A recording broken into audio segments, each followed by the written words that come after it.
Hello, and welcome back to the Peculiar Place podcast. Mandy's not here.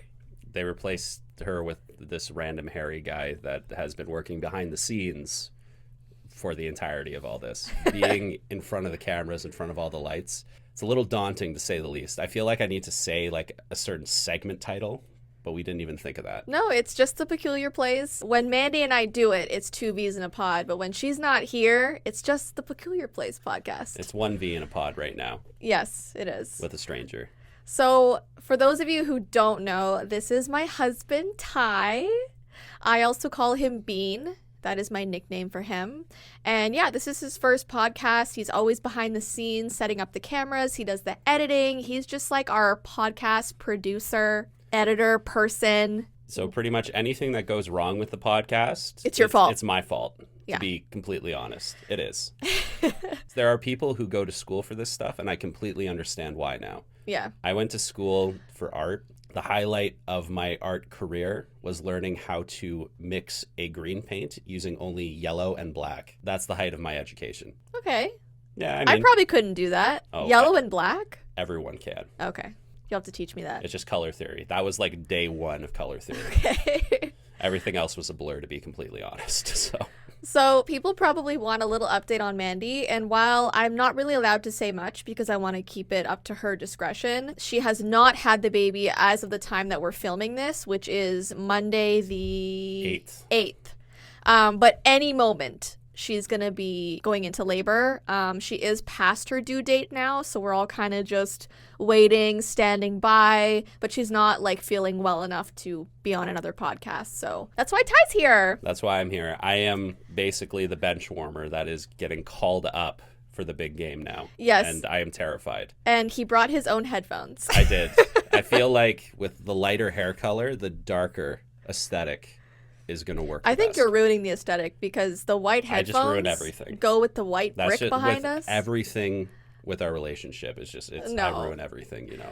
Okay, speaking of our relationship, we are actually going to be going into the entire timeline for you guys of how we met, what went down, all the juicy details. I'm in danger. You're in danger? Are you scared of what we're going to be discussing here? All of our secrets? secrets? Far from flawless in my execution. I wasn't flawless either. Oh, yes, you were. We both had our issues. Believe me, you were perfect. No, every I'm step not. of the way. Thanks, Bean, but I'm not perfect. Okay, but first, we're going to do some trending topics, and then we'll get into the juicy main part of the podcast. So, trending topics this week. The first one is that a boy beat the Tetris game. Now, I don't know a lot about Tetris. I used to play on the bus to school. I know like what it is and how you play, but I don't know when it was invented. I didn't know that you could beat the game. So I'll let Ty explain that because I don't get it. So I actually am pretty much in the same boat as Jess right now. When it comes to Tetris, I don't know very much. I had the copy on the Game Boy Color. Okay. Which I'm pretty sure was actually the original copy that my parents had when they had the original Game Boy. Yeah. Very old game, but the version that was beaten was the old, I think it's the NES version, because the Game Boy one did have an ending. You could beat it, and there was like a little cinematic. I think it had something to do with like a rocket ship or something, like shooting off. Yeah. But the NES version was essentially endless. So the game just kept going. And this young boy, I don't know what his username is, unfortunately. I'm sure that we'll be able to figure it out. We'll pop it up on the screen here. He basically encountered, like, I think the proper term is a kill screen, meaning that the game itself could not load any further, which is absolutely unheard of. So the code actually broke. The game couldn't be played any further. So that is essentially the end point of an endless game. So how old was this kid? I think he was 13.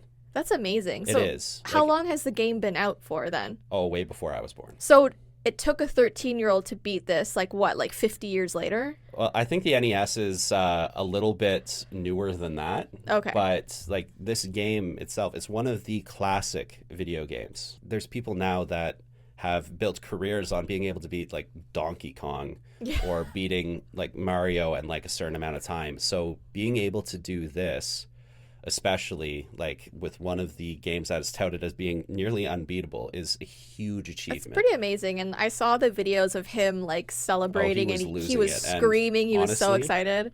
that is well warranted, because whenever there's a world first for anything, it's going to be monumental. Yeah. Doesn't matter if it's video games, art. I'm just pulling out topics from the top of my head. And it's amazing to see, and especially like just to see how excited he was with this. And I'm pretty sure he dedicated that run that he did to his father, which was really heartwarming. And it was awesome. But there was a little bit of backlash. Not from people that were watching this. I think it was a British reporter for Sky News. Yeah, because this was on the news everywhere. It was, because it's huge. Like, Yeah. even the company that makes Tetris put out a huge public notice about this. Like, it's congratulating insane. it? Yeah, congratulating. Oh, that's nice. But this reporter was talking about this and basically said after this, which was supposed to be, you know, it's a heartwarming story. It really Yeah. is. The kid wasn't there, but to the story, now it's time to go outside and stop staring at a screen, because getting a high score in Tetris is not a life achievement. Aw. Which, like, come on. Let him have his moment. Let him be excited. He's a little kid. He's been working at this for a long time. It's clearly a hobby he enjoys. Like, let him have his moment. It's awesome. And, like, ultimately, like, this much exposure for this kid, you can build off of this stuff. Because he's a Twitch streamer.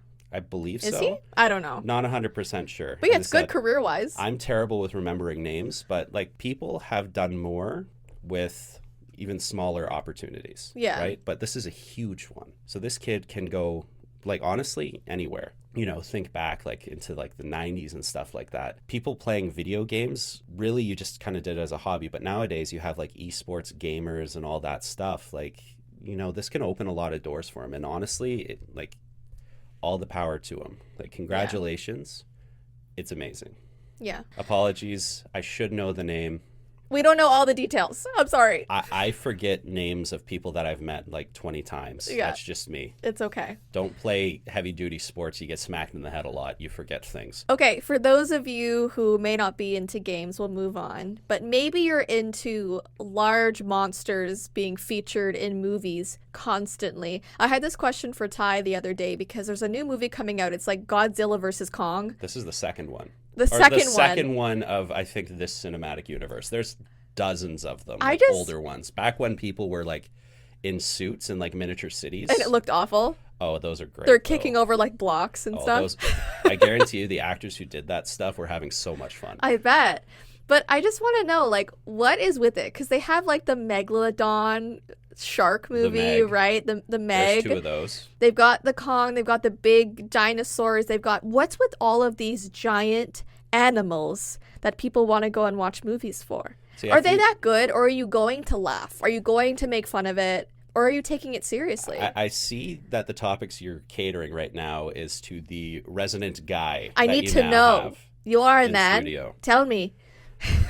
Honestly, you chose probably the worst person to be asking these questions, because ultimately, You don't if like they're them? on TV, I will watch them. Oh, okay. I will, because every now and then you just need to turn your brain off and watch a CGI slugfest. All right. Just watching big things punch each other, caveman brain comes on, unga bunga, let's go. Like, I know a lot of work goes into these movies to make the CGI look the way that it does. It's insane. I'm not trying to bash on any of that stuff. Movies like this, the story, it's kind of hard to explain. Why is there a giant lizard fighting a giant, like, gorilla? And then why are they teaming up? Maybe it doesn't have to Like, make sense. It honestly doesn't. With a lot of action movies, they kind of just, you know, ride on a lot of the explosions. There are some really good, like, roles that I've seen people do. As a guy, I have to, you know, talk about Die Hard. You have to. Wait, Alan how does Rickman, Die Hard come into this? It's an action movie, Jess. Yeah, but it doesn't have anything big in it. Oh, it has a big tower, Jess. Okay. It has a big Okay, tower. big tower. Big buildings. Big explosions. Wow. I know. But Alan Rickman as Hans Gruber, that was a really good character. And, like, ultimately, Die Hard, is it an award-winning movie? Probably not. But will I watch it every Christmas? Absolutely. Action movies and stuff like that in general, you go there to see the explosions, the big things, buildings being taken out, cars being tossed, cheesy one-liners. I remember when they rebooted Godzilla, like, the ultimate line was, "Let them fight." Because, like, Godzilla was being attacked by, I don't know the proper names, but basically giant flying pterodactyl things. But, like, I'm waiting for the trailer to grace my YouTube algorithm for Mecha Godzilla. Oh my gosh. Because from the trailers that I've seen, this isn't spoilers, you guys can go watch the trailers. I'm guessing in the last Kong versus Godzilla movie, or one of the King Kong movies, Kong got his arm taken off, and now it's replaced with like a giant robot arm. Which you got to think, like, this is like a robot arm the size of a building or something like that. Who's giving Unless this happens in the movie and then this is spoiling it. But the movie, I don't even think is out yet. This is in the trailers, which I can go on a completely different tangent on how much trailers spoil movies nowadays. But we'll save that for a little later. Don't watch trailers. But, like, giant gorilla with giant robot arm, part of me is a little excited. I actually did like the King Kong movie from like 2005 with Jack Black. Jack Black, Adrian Brody. I actually liked that movie. I was scared of some scenes because that movie came out. I was pretty young. You would have been in grade 3. I would have been in grade 4. Probably. Like, there was one scene, and if you yell spoilers at us, come on. It's been so long. Like, I'm almost 30. When I was in grade 3, I was still in the single digits, I'm pretty sure, of age-wise. You could have seen it by now. There's one scene where I think all the adventurers, filmmakers and all that stuff, they fall in like a crevice and start getting attacked by giant bugs and like worms and stuff. Yeah. And that terrified me more so the worms, because I'm pretty sure worms are like that. Like, they do have mouths that kind of extrude out and bite things. It's just you don't know, they're so small, right? But that terrified me. I was afraid of the people that lived, was it an island? It was on the island, and how I think the main woman character was seeing like flashes of them while they were on the boat heading to the island, I believe. And that part in the theater scared me so much. Because it was like jump scares? Yeah, I think she was like seeing them in the mirror and like just seeing them around the boat before they got there. I don't know if they were actually like climbing on the boat or if it was like a flashback or something, but I remember that scaring me a lot. Yeah. Unless I'm remembering it wrong, but I don't know, like, you were telling me, like, seeing, like, people on mirrors on boats, and my head immediately went to the first Mummy movie with Brendan Fraser in it, because that's one of the scenes. That's a good movie, too. Oh, it's so good. I really hope people, like, listening or watching are, like, around our age, or, like, some of them, because, like, if you're younger, you're not going to know any of these movies, and we're probably boring you right now. It's how it goes. Yeah, we're going to move on. Okay, this is something people have been doing lately. People have been trying to make their license photo look really nice. So they've been bringing their own ring lights, they've been getting their makeup done right before, and they actually go and get their photo taken and they ask the person, can I see it? And if it's not nice enough, they ask to take it again and again and again, and then they show the photo on their TikTok or whatever. And it's now like a competition to like get the best license photo, and people have like literally cried in their car afterwards if they thought it wasn't nice enough. Why do people care so much? I don't think I'm feasibly able to comprehend any of this. My photos are bad. Same. I am told multiple times whenever I get my driver's license, oh, we need to take that again. And if the person behind the desk is saying that it's bad, you know it's bad. But like, I would love to, like, as you can see, I'm quite disheveled. Go in for my next license photo and just completely mess this all up. So I do not look like myself. Like, purposely look worse? Oh yeah, like I would shave half my beard off and then maybe like this eyebrow off and give myself some nice early male pattern baldness. And see if they question you. Like, wait, are you serious? They will kick me out. They will? They do not let you do that anymore. But what if that's what you like to do? I do like to do that. You've seen all the photos I send you. I always give myself like a nice double chin and whatnot. I look like a thumb. But what if that's the way you posed, like with a double chin? They can't be like, put that chin back. Well, like... if I showed up looking normally and then it's like, okay, take a picture, and I go, they say, hey, stop doing that. I would love to have a ridiculous photo. I would, honestly, because if somebody takes my photo ID and they look at me and give me a double take, then I know I did something good. But then all I have to do is just... You could do the wide-eye thing, but then you have to walk in already wide-eyed. I don't think I'm even capable of opening my eyes wider than this. Try. Wider. Wider. It's starting to burn. Like, is this what you want me to do? Well, you can't do that in the photo. Oh, I'm about to tear up. Like, my eyes are way too sensitive. I'm a bit of a wuss when it comes to my eyes. The people are also, like, trying to see how they can smile without smiling, because you're not allowed to smile in the photo.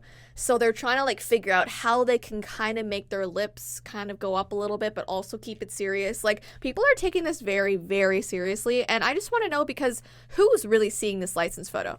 the police, maybe, you know, the bartender if you're trying to get into a club or a bar. Who else? Like, no one really else. If you're getting on a plane, but you're staying within your own country, I guess, you know, the flight attendants and the people who are working behind the desks. And they don't care how you look. They probably look at it for 2 seconds. It's not like you walk around in your life with your license photo like, hello, I'm Jessica. Hey, speak for yourself. That's what you do? Definitely. All the time. People need to know who I am, where I live, what my birthday is. I don't know what other information is on my license. Obviously, I don't do this. People need to know, Jess. I don't even get asked, like, when I go to buy alcohol or if I'm going to a bar, like, I haven't been asked for my ID since I was, like, 20. See, I always get asked for my ID, especially when I was... You?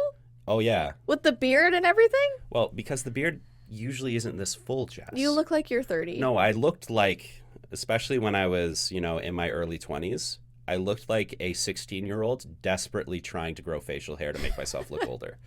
It was only once I hit like 25 that I started looking like my age. Albeit, if I do shave my beard off right now, one, you'll realize I have no jawline, and two, I actually start looking like I'm, you know, well, I know what you 20s. Look like without your beard. And You've seen it. You've seen me at my best and my worst. Currently, right now, this is kind of mid-grade right now. I have not gone to the barber in like 2 months. Yeah, your hair's a little wild. I really should. I get ID'd quite a fair bit because I would always look like... Maybe when you're young.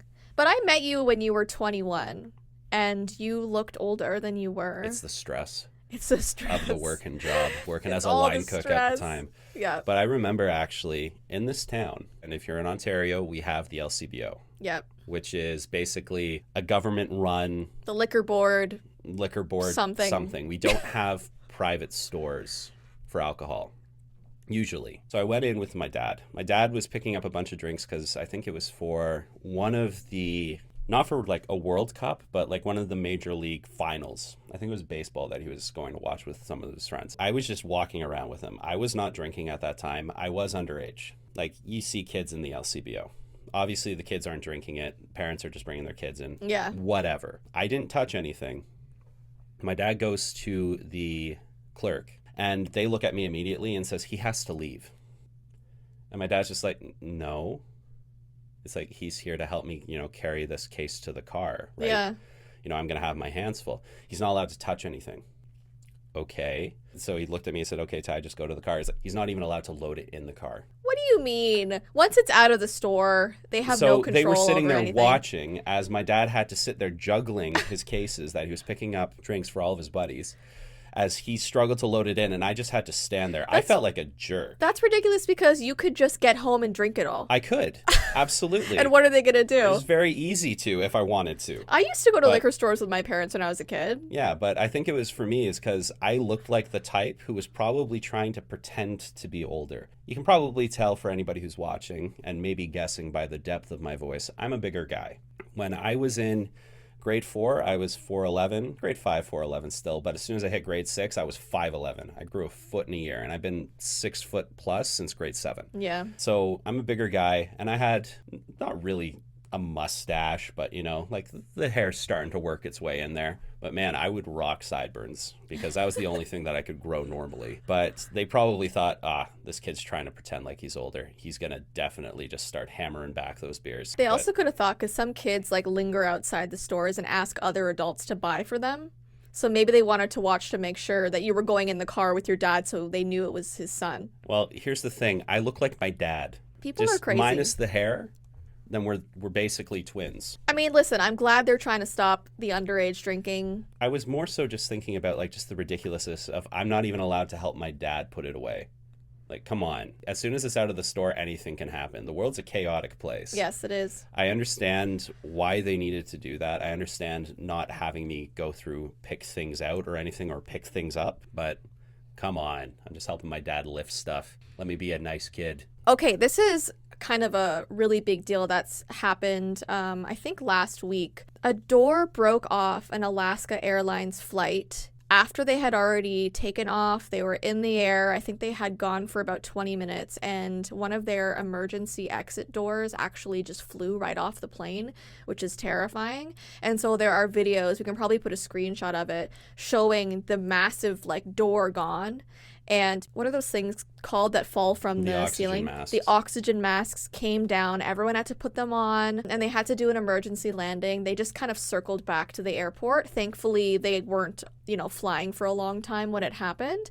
But what's scary is that there was a little kid who was very close to the door, and the mother had to hold on to him, and his shirt actually flew out the door. People's phones were flying out the door. It was terrifying. You just don't want me to ever get on planes ever again, do you? Well, both you and I hate flying. It's terrifying, and I'm hoping that everybody was okay after that. Yes, everyone was okay. Okay, good. That is terrifying, and also, especially being in higher altitudes for a long period of time, it could be very detrimental to your health. Well, it depressurized. Yeah, which would definitely hurt, because you'd be surprised, how much the pressure changes by going up or going down.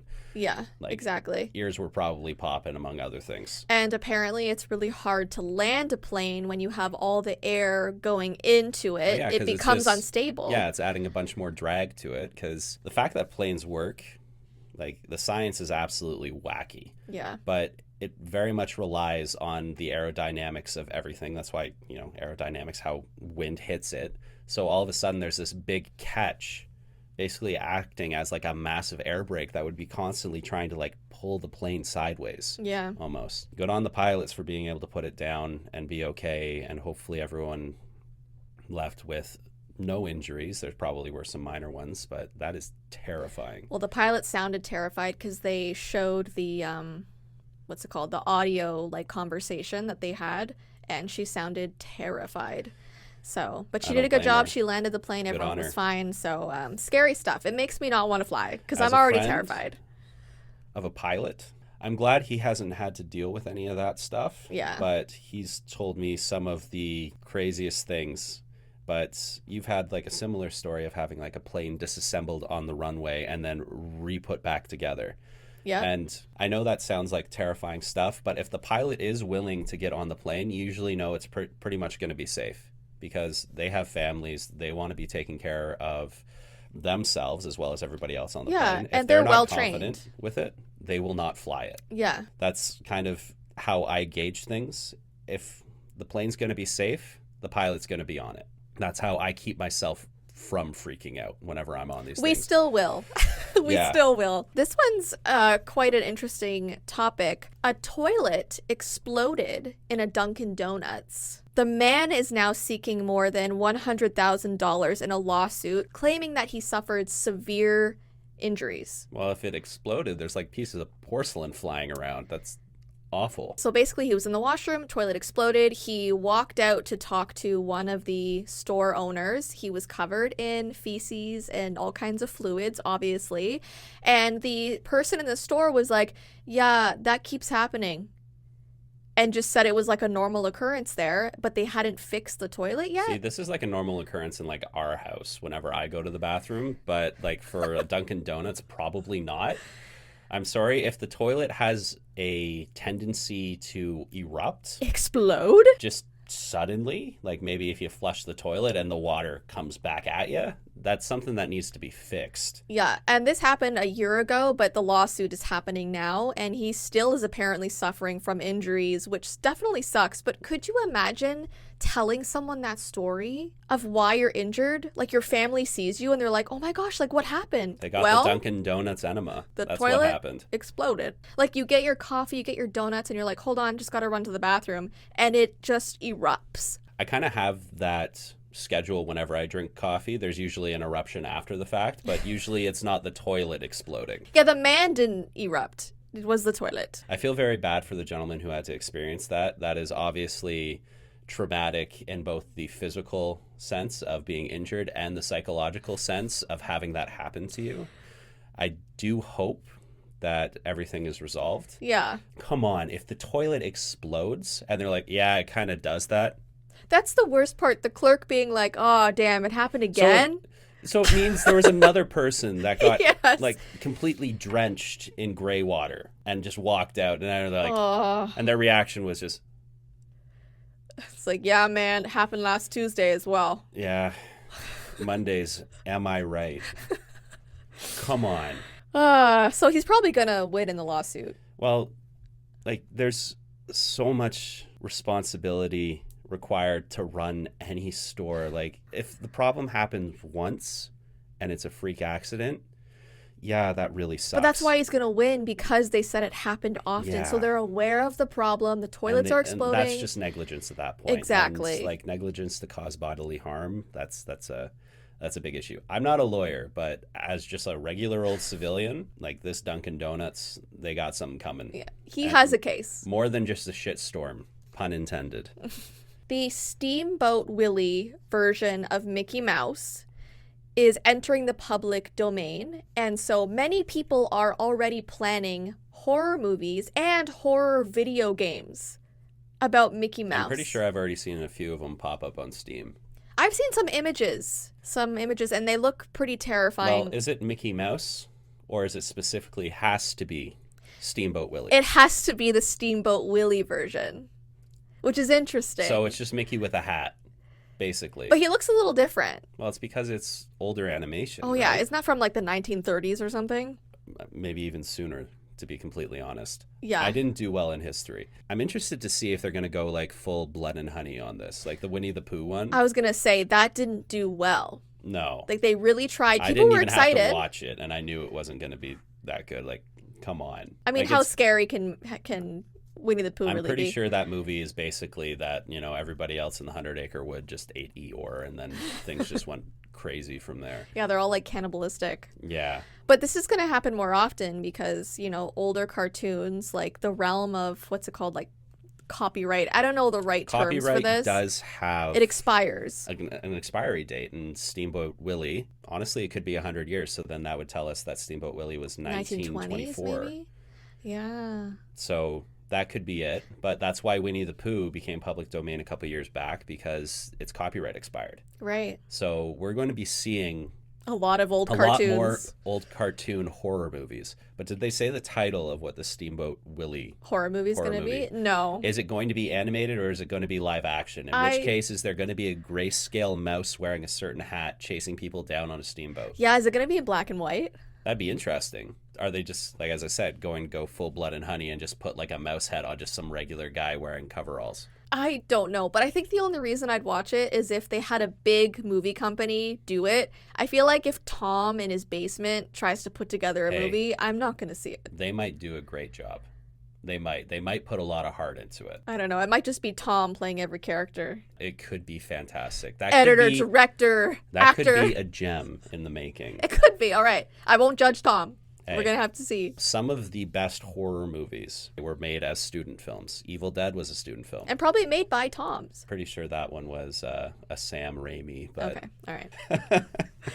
All right. So we're going to get into the nitty gritty here, talking about how we met. And this would have happened back in 2017. So you and I had both gotten out of relationships. Mine was long term. I think mine was like 7 years at that point. You were in like a year or two that you got out of? Year and a half, I believe. See, Ty and I are both very introverted, sort of shy people that are very much independent to ourselves. But for some reason, which I cannot believe, we both decided to download Tinder. I had my reasoning for it. What's your reasoning?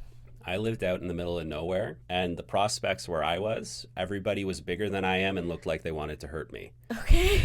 Okay. So we needed to expand the radius, especially because at that time I was working as a line cook. Yeah. Really, it was work, then home, and that was it. And maybe going out to my friend's house on the weekends in the city. Yeah. So there really wasn't much time to really meet people. Like, sure, I might be able to meet people at the bar restaurant that I worked at, but I was always in the kitchen and I always smelled like cabbage. Like, so wait, it's not really appealing. Did you put your radius to like the max? Oh no, I would just use it whenever I was at my friend's house. Oh really? Yeah. Okay, because I had my radius to, I think, I don't know how many kilometers it was, but I know it was like an hour-ish. So that's why I was able to probably reach you. Okay, so you still would have been able to get me while I was still at my house at the time. But I had mine much smaller, and I would only use it whenever I go to the city. I only downloaded Tinder because basically my mom told me to.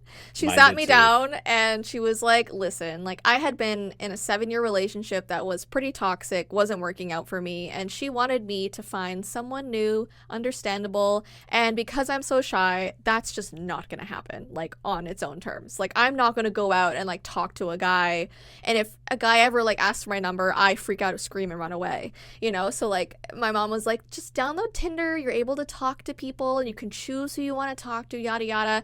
It didn't sound like a great idea to me, but I still downloaded it, and that's how we swiped right on each other. Apparently. Yeah, I'm glad to know that both of our mothers had zero faith in our social skills, because I my mom know. told me the same thing. They're She like, you said, need Tinder. you're not going to meet anybody, because was at the time just running between work, and I'm shy too, believe it or not. People who have met me, they know I can talk their ear off, but it's a very small group of people that I usually hang out with. And at that time, our hangouts were sitting in the basement playing Dungeons and Dragons Yep. and playing video games. That was really it. Ordering pizza. Funny enough, after our first date, that's exactly what I did afterwards. Yeah, we'll I get went to there. my friend's house to play some video games. We will get there. We will get you're, there. You're scooting ahead a little bit here.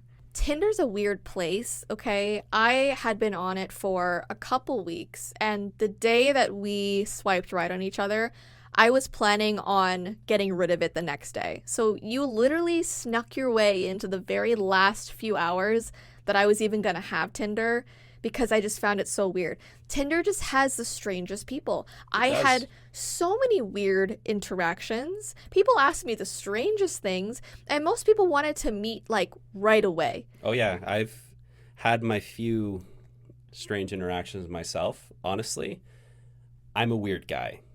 So some of it could have been my fault. I will take responsibility for that. Right when I matched with you, actually, was the day I cut the tip of my finger off, because I was having a really bad day after having a really bad Tinder date. Because I went on a couple dates with somebody only for them to admit to me that they had a boyfriend the whole time.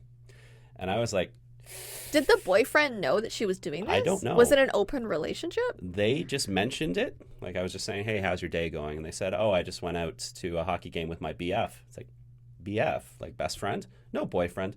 I'm like, I'm out. Did you check her bio? Because sometimes they put like, just It so you had- know, I'm it in a had relationship. Nothing about that in their bio. I'm going to get out of this situation before things get complex.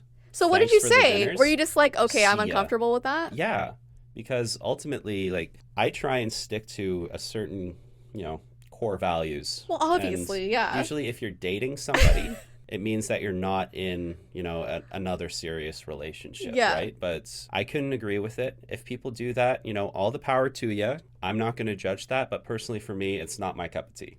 So I said I'm outie. I was stressed out because, I had a few meetings with this person just for dinners and stuff, and I was enjoying myself a little bit. And then hearing that, I was obviously shaken a bit, because I don't want to be the reason for anyone's relationship to fall apart. Well, you wouldn't be the reason. I She know, would be the reason. But I had guilt about that. I was shaken, cutting some lettuce, cut the tip of my finger off, Tinder matched with Jess. Right. So we both Crazy swiped day. right. You had like only 3 pictures on your profile. And most of them my ex-girlfriend did. Yeah. To So be your completely ex-girlfriend honest. was a photographer or something, and was, she took yes. a couple of them. But then you had like these shots where it was like you running for rugby or something. In all honesty, I was the first person in that group photo. I was the main focus of that photo. Why do guys put group photos on their Tinder? We have all collaborated, me and every man in existence, to figure out what is the most optimal Tinder profile. Okay, but The group photo always works. it doesn't, because I'm like, which one is he? And then Obviously, it's also it was the blonde guy. I don't even think I have the photo anymore, but it was a photo of rugby, and basically I was running with the ball, and you set up when you're running kind of in a diagonal line, and I was going in to crash into the opponent's line, basically. but I was the first person there. The camera was focused on me. Listen, I know you knew who you were in that photo. But obviously you'd be able to tell No. because all the other photos were of a blonde dude. I was looking at it and I'm like, could it be him? And then what if you have a better looking friend? You know what I mean? You didn't. I mean, one of my best friends was in that photo too. Oh, was he? Yeah. Was it Nick? Yes, it was Nick. I played on a team with my friend Nick. Okay. And he was on there. And I remember the other 4 guys that were on there, but they were all blurred out. It was just a really nice photo of me, and I thought, you know what? Sports photo, that'll work. I mean, it did work. It did work. You but and your 3 photos. There was a reason why it wasn't the first photo. It was one of the ones in there. All right. You got to get the full body photo in there. Anyway. Guys, if you're on these crazy dating apps, I'm not sure if the world has changed, but back in my day, it worked. So we both swipe right. We matched. Ty sent me this GIF of this little stuffed animal looking thing. It looked like a puppet that was waving. Calculated. It was calculated. Okay. Anyway. Believe me, there was a system at play here. You did reach out first, and the GIF was cute. The only issue I had with GIFs is like, what do I say then? Do I send a GIF back? Well, did I send a GIF back? Saying hi. I think you did too. I think I sent a waving one back. There's no pressure with a GIF, right? You send that, and also at the time, probably still is now, most dating apps are rife with bots. Most of them will not send you a GIF, and if you send them a GIF with nothing on it, that's how you can tell if they're able to respond properly. You thought I was a bot? Obviously, look at her. On Tinder, if you see somebody like this, it's usually too good to be true. It's very sweet, Bean. It's very sweet. But you thought I was a robot? I had to test. Yes. I had to test. So that day, you cut off your finger. Just the tip. Just this one right here. Right. Just right there. And you were hospitalized. Yeah. I had I called it the silencer. I had like a big bandage on my finger. You got all the stitches, well, right? If I ever did finger guns, this one was a little quieter. Did they stitch you up, or did you just get a bandage? They put on basically like a mesh that wrapped around because the amount of flesh that I lost, apologies if anybody gets a little squeamish, the distance between like each side of the wound was too far to properly stitch. Ew. And it's really hard to stitch through a solid nail. All right. So that was our first conversation, him telling me that he had cut part of his finger off. We talked for a little bit. Now, I had this thing where I was trying to analyze like your conversation skills. They were fine, but you never used emojis or any sort of like, you never showed me really how you felt. So it felt like the way you were talking was very monotone. Well, I do talk very monotone. I know, but been able to experience that this like past however long we've been talking. I know, but like I would send like, hey, like I was thinking about you, like how's your day going, whatever, like smiley face, and you'd be like, it's going well. How is yours?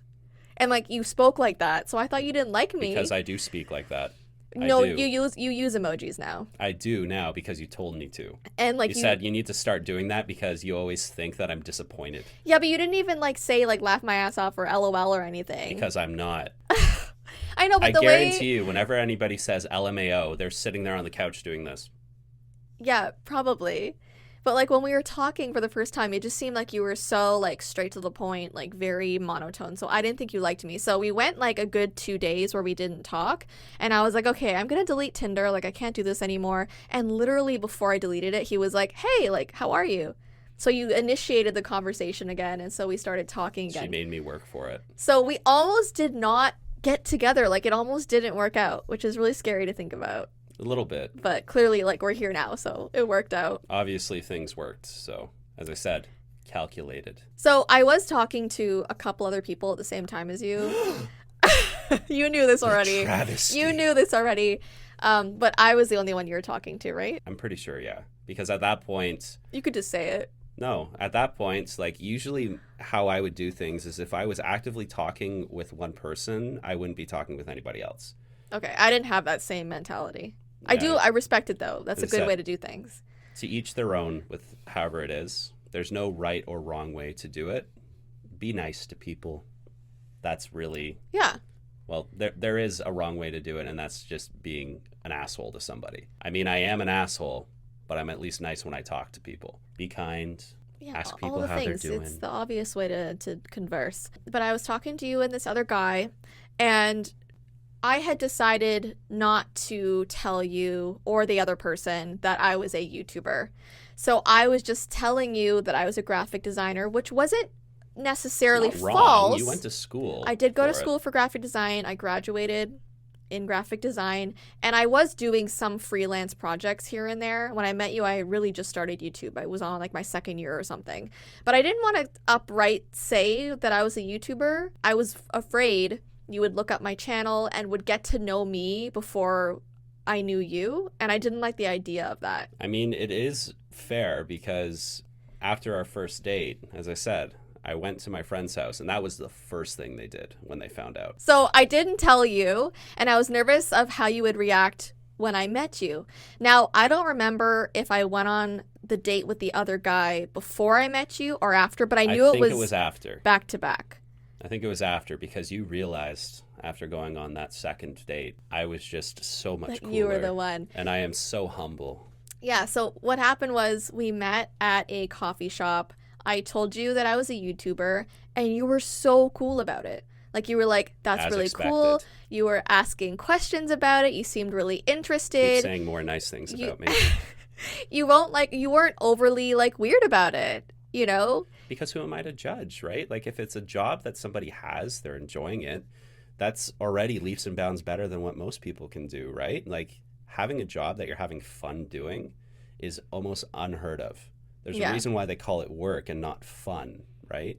So seeing somebody that is genuinely enjoying what they're doing, it doesn't matter if you're making boatloads of money or pennies, right? You're enjoying it. Yeah. That's awesome. I liked how interested you were, and I went on the date with this other guy, and I told him I was a YouTuber, and he was very, very rude and disrespectful. He told me, well, I'm going to school to be a lawyer. I'm in law school. And if I ever told my parents that I was a YouTuber, they would disown me. And I was like, oh. And he was like, yeah, it's just not a real career. And like, my parents would not be happy with me. And I don't think they'd ever want to see me again. Like, just telling me this after I opened up to him about my job. And he kept saying, I'm a lawyer. I'm going to be a lawyer. And then he goes into saying, like, and if you want to be with me, just so you know, I live in a frat house. And there's about 12 rooms in this frat house. They party every night. I can barely sleep. But you could come hang out with me at my house. And I was like, that sounds tempting, but no. And then we walked out to the parking lot, and he saw my car, and he goes, that's your car? You have a nicer car than me, and I'm going to be a lawyer? So it was At that point, you're just measuring sticks. Oh my gosh, it was so irritating. So obviously never saw him again. And I went back to my mom, and I'm like, I have the perfect guy. Like, I know I have the perfect guy, because you were just so great with our conversation. But anyway, going back a little bit, we met at a coffee shop, and you almost didn't make it. You were almost late because your neighbor was trying to give you cats. Yes. So I lived on a farmhouse. Yeah. We had horses. We had a ridiculous amount of animals. And I know it seems off topic, but my mom is basically, if there's ever an animal in need, she drops everything and goes for it. My dad is very much the voice of reason in the situation and says, come on, like, we don't need this. Let's take him to the vet. Let them handle it. Yeah. Take him to the shelter, whatever. One of our neighbors made it their own personal mission to save every cat in the local area. Yeah. So by that, they would trap people's cats and then drop them on my doorstep for my brother and I to then take said cat 2 hours away to one of the few rescues that was accepting. Right as I was about to leave, because at this point, Jessii and I, we lived like an hour away. So there was adequate warning for this. Right as I was grabbing the keys to head out, to drive down, in comes the car, and in comes the lady holding two cats by the scruff of their neck as they're like trying to rip her arms apart. And I mean, I don't blame the cats. Like, come on, use a crate. And I'm just like, oh no. And my dad was the only one home with me at the time. And he just looked at me. He saw how defeated I was. Yeah. And he said, buddy, just I'll take this. Just go. And my dad basically politely told the person, and I know, big shocker, I'm about to swear here, to off. Yeah. And just let the cats go. Come on. Like, these are people's barn cats. They'll be okay. They're already fixed. But then I was able to go on the coffee date. But you were texting me like, oh, I don't know, like my neighbor's here, like bringing cats, whatever. And I'm thinking you're about to like not come or like have an excuse for dipping out. I didn't want to dip out, believe me. My dad saw how excited I was for this. Yeah. Because we were talking for a while at this point. Like, I move at a snail's pace when it comes to actually asking somebody out. So I was really excited. I felt like we had a connection. Yeah. And like right as this person came in, I was like, oh no. But you made it. We did. I was there first, and you were only like 10 minutes after me or something. And we had a great conversation. And then afterwards, we like hugged, said goodbye. And I'm a hugger. That's why. Yeah, you are a hugger. I'm not really. So I was surprised when he was like, do you want to do a hug? And I was like, sure. I'm a big hugger. I'm a big old cuddly teddy bear. Yeah, I was but happy it feels too. weird saying bear because that's my brother's name. That's your brother's name. I'm a big old cuddly tie. And then you forgot your wallet in the booth of the coffee shop. I did. And I realized that about 3 hours after the date. I can't believe you were still able to go and get it. As I've alluded to before and mentioned, I was in the city basically at this point, and I lived way far away. So after the date, I set up a time to hang out with my friends after. Yeah. We were all sitting in the basement playing games, all that stuff, and we're like, yeah, let's order pizza. So I was like, yeah, sure, I'll give my cut. So I'm looking for my wallet, and it's like, oh no. So thankfully, since we were in the city still, I did not have to drive another 2 hours basically to go get my wallet and get back to where I was. It was only, 10 minutes. I looked, the booth was empty. If it was full, I would have landed on somebody, but I dove into that thing and it was kind of jammed in between, kind of like in between the cushions. My wallet was still there. You're so lucky. It was a good day. But as I said, after you told me you were a YouTuber, because went back to my friend's house, they asked how the date went. I said it went well. She was really, really nice, and I feel like I have a shot with this. Yeah. And they said YouTuber, eh? Immediately YouTube pops up on the TV screen, and they say, "What's her username?" And you're like, no. Not gonna tell you. That was our first date. Did you show them pictures of me? Nope. Why? Why? Because I didn't need to. Thought I was weird looking. No, I thought you were beautiful. I'm just kidding. Believe me, my friends are resourceful. If they had a picture of you, they would have found your YouTube channel. Well, I wouldn't have cared that much because after I told you, it's like it doesn't matter anymore. But even to this day, I do not watch your YouTube videos because I know it makes you feel uncomfortable. Yeah, I feel like I don't really want anyone who knows me watching my videos even for though some she'll reason. let me edit these. Well, yeah, this is different. Like, I don't know, me filming myself talking about creepy things is just, I feel so embarrassed when But other I feel people like watch I it. learned so much about you and your sister Doing the podcast. doing the podcast now. In a good way or a bad way? I feel like I've been cursed with this knowledge. Cursed. And I also see how much you throw me under the bus. So I do not. Oh, all the time. I do not. Y'all do all the time. It's warranted. The next date I asked you on, it was actually to meet my entire family. And I don't mean just my parents, just my sister. I mean, my cousin was having, I think it was his 19th birthday. It's his 19th birthday, so I loaded him up. So you went and got him all kinds of booze as a present, which I think was a really good gift. Canada, in Ontario. It's 19. 19 is the drinking age. Yeah, and so I was surprised that you said yes. Because literally, guys, like we had only had like a 45-minute coffee date. And then I was like, hey, do you want to meet my entire family? So like literally. I feel like I did something right then. Yeah, like 20 people were at this party. And you were like, sure, let's go. Like I thought you were going to say no, but you were like, I'm down, let's do it. You managed to make everybody in your family think I was a chef, though. I never once said I was a chef. So I didn't tell them chef. I told them that you worked at a restaurant preparing food. And they took that as he must be a chef, No, a renowned chef. I was a line cook. I did not go to school for cooking. Yeah, so you arrived and they're like, the chef is here. And they were worried about how they were cooking their food because, like, you're the chef. And you were like, Nope. I'm not a chef. I was not a chef. The food was amazing. Yeah. But I remember your grandfather slapped me on the back and said, if it's good enough for a chef, I know I'm doing something well. And I'm just like, I'm not a chef. Buddy, I'm a line cook. I'm a line cook. So it was a good night.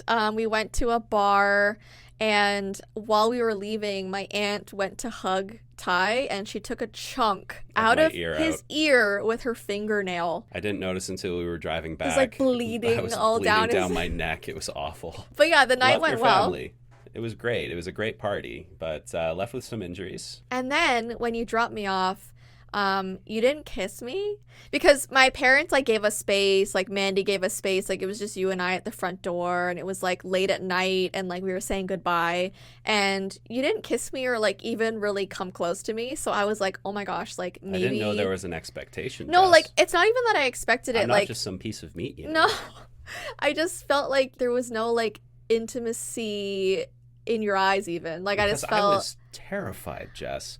I was wounded. I just met your entire family. I was shaken. But that's why I was worried. But like I also wanted to be respectful because I'm a massive guy, just to put it plainly, and you are a little lady. Like, even our engagement photos, I look like I'm holding her against her will. No, no one thinks that. I do. My hand is like the size of your forearm.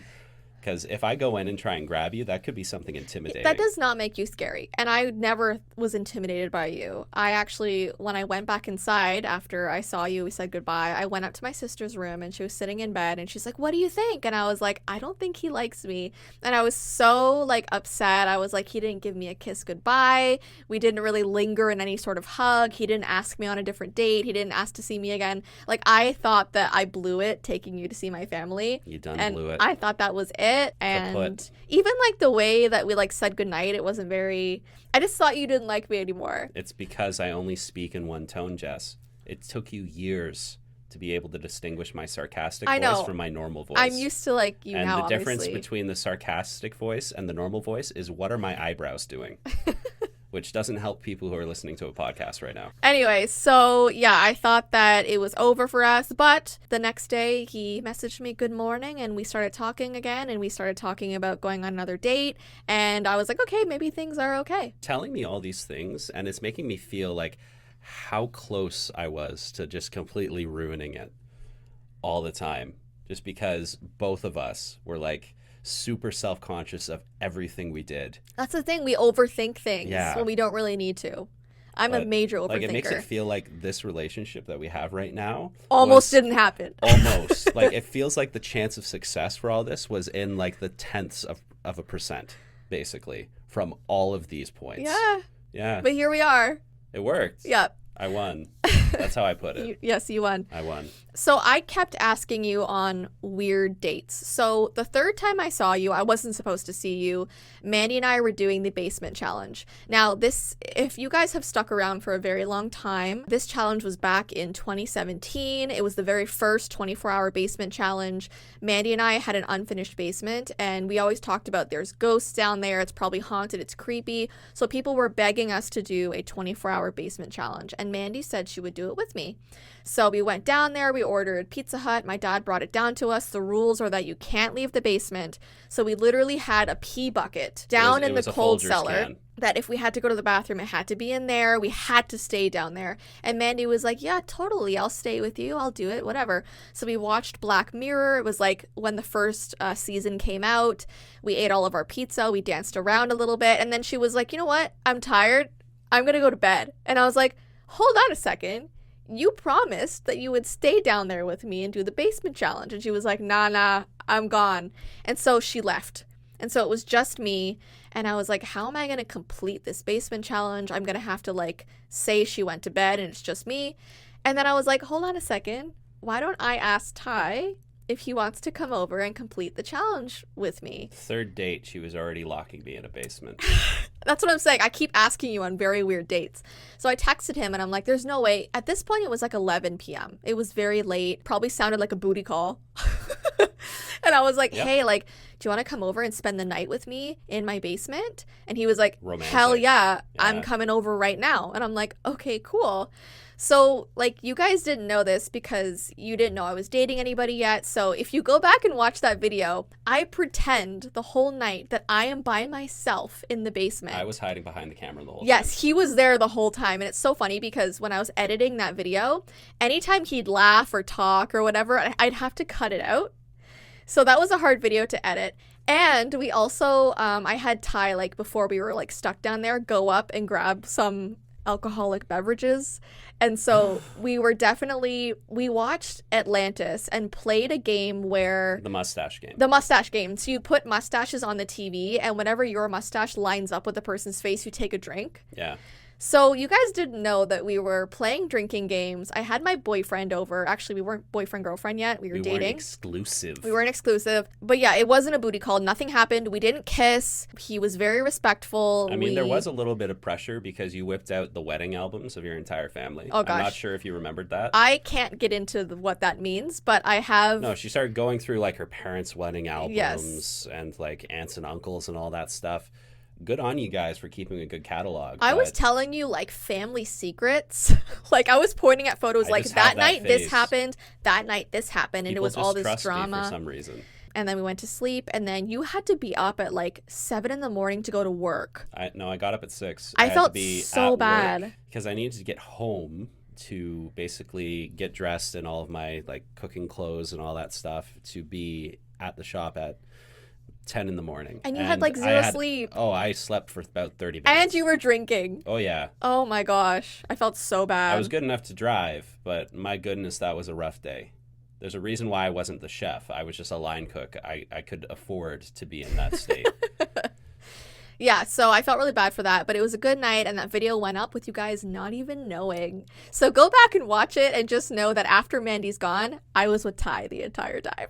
The secrets are coming out. Secrets are coming out. And then we went on a 4th date, and I think Ty asked me on this one. We wanted to go to a movie, and I think we brought Mandy and Luca. I think we did, but the movie was... Double date. It was split? It was split. Or was it, was split. Get Out? No, it was split. It was split.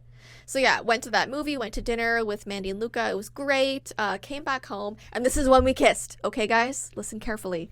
So we... After all the pressure she gave me, I finally... Well, hold on. I finally faltered. Yes. I did. So she ground me down. Ty was sleeping over because he lived very far away, and so my parents obviously were like, okay, like Throw him on the couch. Yeah, put him on the couch. There needs to be a minimum distance that he stays away. And so we were like cuddling on the couch, lying on the same couch. You were supposed to be in your room. I was supposed to have gone up but to look my at bed. this rule breaker over here. Yeah, rebellious. Decided to come in for some cuddles. Yeah, and so we were lying there and cuddling, and we still hadn't kissed, and so I think there was like this awkward like tension between us because we knew like we hadn't kissed yet, and so we're lying there in silence, and Ty, can I say it?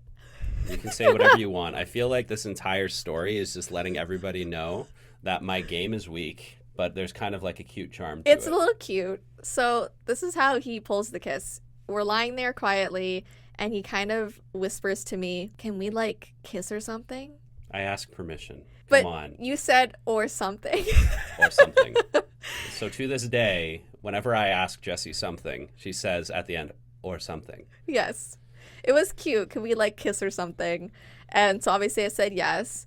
And I turned to him because we weren't facing each other. I turned to face him and I kissed his cheek first. And then he goes, you missed. And then we actually kissed. So cute. Scandalous. So racy. Scandalous. But yeah, I kissed your cheek first because I didn't know. Gosh, we are so awkward. Yeah. We are so awkward. But the you missed thing was actually pretty cute. What can I say? I'm clever sometimes. Yes. When it's my turn with the brain, I can be pretty clever. And then what happened was he went back home, obviously, and a couple days later, he was having a family gathering, and he texted me, and he's like, my family keep asking me what we are. Mm-hmm. And I was like, okay. And he's Well, like, what should I tell them? I'm pretty sure at that point they didn't even think you existed. Because I hadn't seen them yet. No, they started calling you Snuffleupagus after the character from Sesame Street. Imaginary friend. The imaginary friend that nobody believed was real. I was really nervous to meet your family. So I just kept pushing it off. I was like, I can't do it yet. And then the first time you did, it was... well, hold on. You're passing this because I know you're embarrassed about it. I am. I'm trying to get through this. I feel like this is the trial of me. You asked me to be your girlfriend over text. But it was sneaky because you were saying, my family keeps asking me what we are. What should I tell them? I'm telling you the truth. They were asking. I said, what should I tell them? And so I had to be like, what about your girlfriend? And you were like, okay, sounds good. So you kind of pushed me into saying it first. Calculated. Yeah, it was very sneaky. But obviously, like, I wanted it to be that way. So then we were girlfriend and boyfriend. The plan was going swimmingly. Yes, and what I was hoping to be a great next few months turned out to be kind of sad because I was diagnosed with Lyme disease pretty much right after. And I'm just like such a depressing person to be No, around. no, actually. I made her so sad. No, you actually made that whole process a lot easier on me. And if I didn't have you, I don't know what I would do. But I was diagnosed with Lyme and I was put on a 3-month really intense treatment. And I was bedridden, could barely walk around the house, was nauseous constantly, couldn't eat. I was on antibiotics every like 30 minutes all day long. And you were there like for me the whole entire time, bringing me like little goodie bags, bringing me lemon water. Call in sick from work to come and take care of you. Yeah, I was very weak and you took care of me. And that was very nice. Mm-hmm. Went through all of that. And after those months, I ended up buying my first house. And it was there that we first told each other we loved each other. But I have to tell the story, okay? Basically, Because obviously I did something wrong. no, you didn't do anything wrong. But I people definitely did. might be surprised that I said it first. I don't think they are, Jess. Based on the rest of the story, they know I take forever. So it was like 4 months into it. And I don't know if that's a long time for people to wait to say I love you. 4 months? Do people say it sooner? I have no idea. Let us know. I have a feeling you wanted to say it sooner based on all the hints you were giving me. Yeah, so I fell in love with him during my Lyme treatment, probably like second month that we were together. So that's like 2 months of me not saying it. I'm not sure if it was your mom told me or you told me eventually that you said that you had the feeling that you did when I showed up with the care package for stuff. And while you were bedridden, basically, I was rolling around on the ground like a court jester to try and make you laugh. Yes. That's when I loved you. And a couple months went by where I just wasn't saying it. And it was because I wasn't sure if you felt the same way. Oh, I did. I definitely did. But you weren't saying it either. Yeah, so I was like, when do we say it? So I had gotten this new house. He was over one day. And at the very beginning of the day, before we went out to like do errands and stuff, I was like, I have something I need to tell you, but I'm going to tell you later. I thought this was Judgment Day.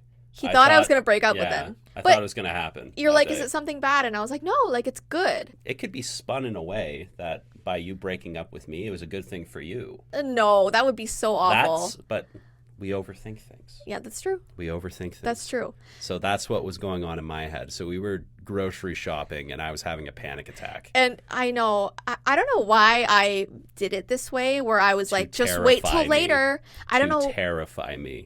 But you liked to see me squirm. I think I was hoping that you would hear that and say it first. So later on that night, you're like, just tell me. And I remember that my heart was beating so fast. We were like sitting on the bed and I was like, well, I love you. And I was so scared because I was so relieved. You paused for a long time. Just the weight of the world just dropped off of me at that point. Aw. And then you're like, I love you too. Yes. And then I felt so much relief. But my heart, I remember it was pounding so hard, like being so nervous to tell you. But you told me after the fact that you've been playing Bon Iver's Skinny Love constantly, trying to kind of lead me into saying it first. Yeah, Bon Iver is my favorite song, so I'd play it around you, and you'd be like... Your favorite artist. What did I say? Your favorite song. Oh, sorry. Skinny Love is my favorite song by Bon Iver. And so I'd play it around you, and you'd be like, oh, it's a good song. And I'd be like, yeah, do you know what skinny love means? And you'd be like, no. And I'd be like, it means that two people love each other but are too afraid to say it. I said, neat. And you're like, oh, that's cool. And just kept going about, and I was trying to be like, oh, like, this is what I want to, like...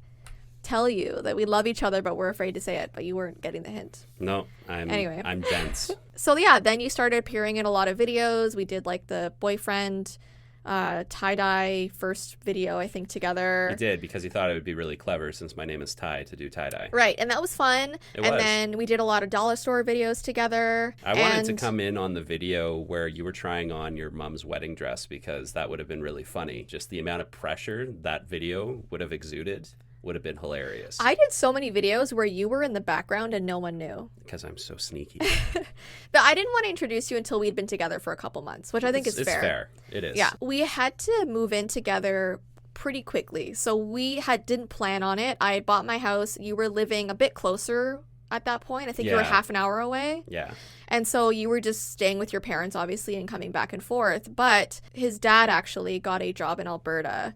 And so they had to move out, sell their house. And so really, we didn't have much of a choice. You either would have to go to Alberta or come move in with me.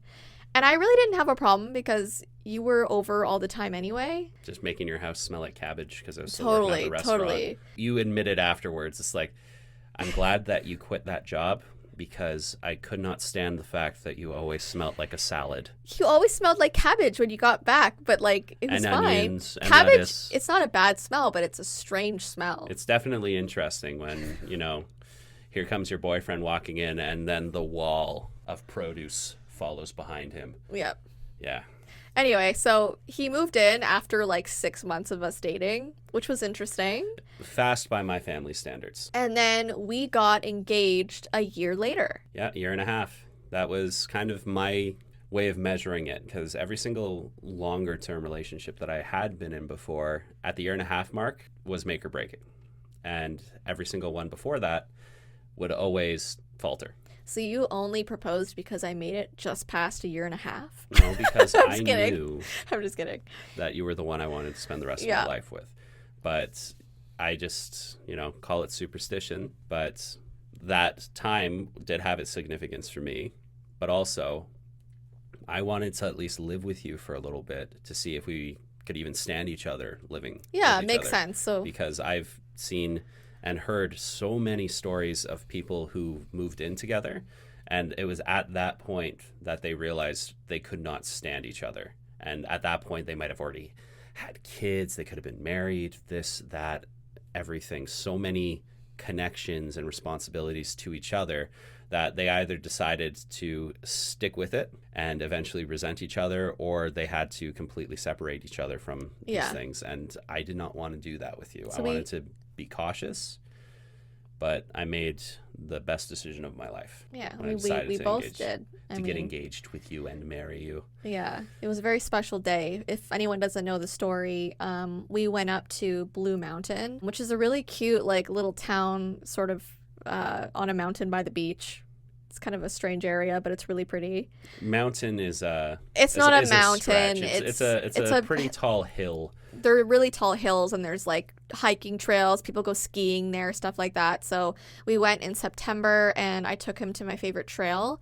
And I told him there's this beautiful lookout area that's my favorite. You can see all over the town. And you wanted to see the scenic caves. Yes. So we went and did the caves, and he proposed in my favorite spot on the lookout. And we had been vlogging that day.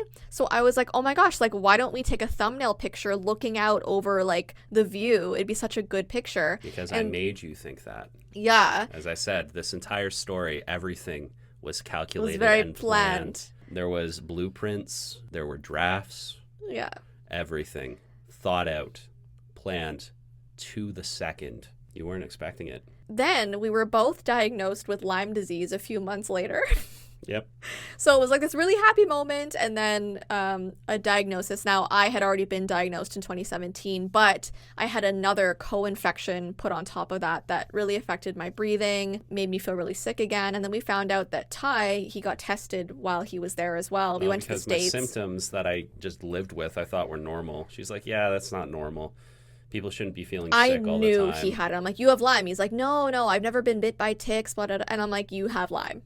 And it was right. He came back with Lyme. So 3 months before our wedding, we were on an intense treatment at the same time. We had to go on paleo. I was doing a antibiotic treatment, and he was doing a herbal treatment. It was rough right before the wedding, but we got married in the middle of the forest, which is what I always wanted. We had Lord of the Rings music going up and down the aisle. It was very... You had your Twilight as well while we were signing Twilight. things. It was very nerdy but beautiful. I was happy I was able to sneak in a Muse song.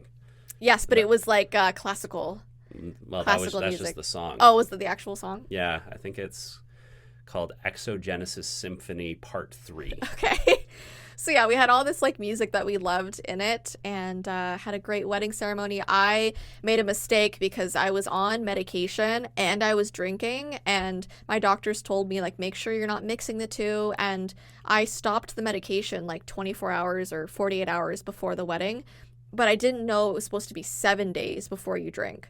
So I had a really bad reaction later on in the night. Thankfully, it wasn't during the night. During the night, she was lit. Oh yeah, I got very intoxicated because of the interaction, and so I was throwing up. She was having a great time before the fact. I was sick all night long, and then the next morning we were supposed to have this brunch with all of our wedding guests. We did not attend. I did not attend. I think you went down to say hello. I said hello to everybody. I did the rounds, let them know that we were really grateful to have everybody around, but you were indisposed. I was the words so that I said. Sick, and because it was a medication reaction, for the next 2 days I was really, really sick. And then we went on our honeymoon, and I felt better until we got the flu. And then we got the flu. We got the flu from the guests that were sick at our wedding. But the wedding was beautiful. It was my dream wedding. It couldn't have been better. It was amazing. It was my favorite day ever. And we managed to get or have our wedding right at, people would say, the perfect time for the weather, but also for the events that were about to happen around the world. Oh my gosh, we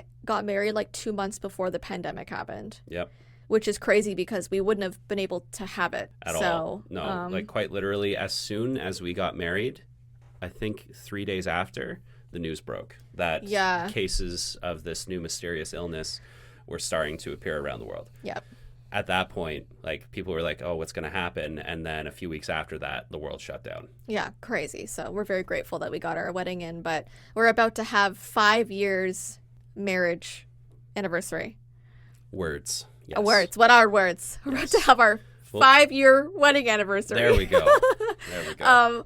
Which is insane. It doesn't feel like it was 5 years ago, but that means we've been together for like 8 years. Our post-wedding time was us locked down, and I gotta say, if that's not a test for people, I don't know what else is. But both of us being introverted and being to ourselves, we did pretty well, and like, we enjoyed our time together, being able to spend time. But quite literally, we got married, got to spend a little bit of time in our house, and then immediately had to move in with your parents for 6 months. During the height pandemic. of the pandemic. Because I was sick. I still was struggling with my Lyme disease, and we wanted to be with family during that time. Yeah.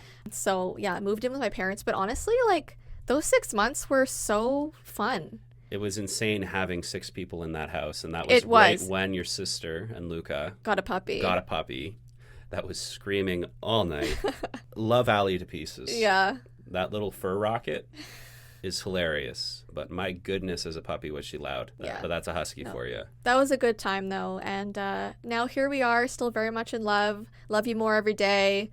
Things are great. Like, we have just the perfect, like, temperament, and, like, I don't know, we're both quiet, like we said, so at home, like, even though we work together and we're constantly home together, we are very much also independent. Like, after work, I go and read, and you go and you game with your friends, and we're in the same house, but we have our separate time, and then when we come together, it's great. And I don't know, we just have the perfect dynamic. Like, I couldn't think of a better person to live with and be with forever. So it's because I'm so awesome. You are so awesome. You are too. And we had quite the journey, and I think, I don't know, it's exciting that we're gonna grow old together and do all the adventures together, and I love our story. I do too. And I love you more every day as well. And I love you so much. And I always put it this way. I won. I'm sorry you're stuck with me. Out of all the millions of people in the world. I won. I did. Anyway. And you're not getting rid of me that easily. I don't expect to. You're stuck with me. I know. Yeah. That's what I promised. Anyways, guys, I hope you enjoyed our story. Ty will be here again next week. So I made the cut. You did make the cut. Yes. And then the last 2 weeks of January, I have guests. And you're going to see who those are. But next week is Ty again. It's going to be a super secret, though. And next week, I could probably tell you that Mandy had her baby. Yeah, hopefully. Actually, guaranteed. We can't tell you. There is very personal stuff here, and we do want her to be able to announce things too, but... We can't say a date, but this week she will be having her baby for sure. We're excited. We are excited, yes. She's excited. I'm sure everybody else in the family is going absolutely nuts. I'm so excited. Baby Ophelia! It's going to be awesome. Yeah, and then Mandy will be back to normal scheduling in February. And yeah, so I hope you guys... you won't have to deal with this hairy mug anymore. No, I think they're going to love that you're on the podcast. Tell them, guys. We'll see how Tell it them goes. you love them. We'll see. Anyways, thanks for listening, and we will see you in our next podcast. Bye. See you guys.